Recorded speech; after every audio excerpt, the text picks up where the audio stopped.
જય ગૌ માતા. આપણા સૌનું આસ્થાનું સૌથી મોટું કેન્દ્ર એટલે કે ગૌ માતા. અને આ ગૌ હત્યા પર પ્રતિબંધનો કાયદો લાવનાર એ પહેલી ગુજરાત સરકાર હતી. આદરણીય પ્રધાનમંત્રી શ્રી નરેન્દ્રભાઈ મોદીજીના ગુજરાતના મુખ્યમંત્રી કાલ દરમિયાનના શાસનમાં આ કડક કાયદો અમલમાં મૂકવામાં આવ્યો. ગુજરાત એવું રાજ્ય છે જ્યાં કરોડો લોકોને ગૌ માતા જોડે ખૂબ મોટી આસ્થા જોડાયેલી છે અને આ ગૌ માતાનું રક્ષણ કરવું એ આપણી ફરજ છે.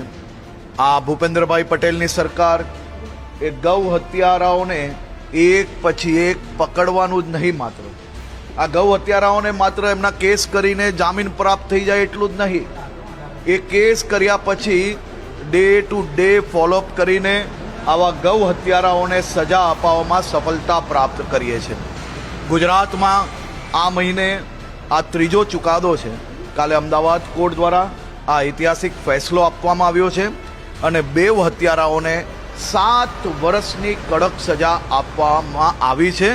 ગુજરાત સરકાર, પોલીસ વિભાગ અને કાયદો વિભાગ આ બધાને હું અભિનંદન આપું છું. એક પછી એક આ તમામ ગૌ હત્યારાઓને સજા અપાવવામાં સફળતા પ્રાપ્ત કરીશું.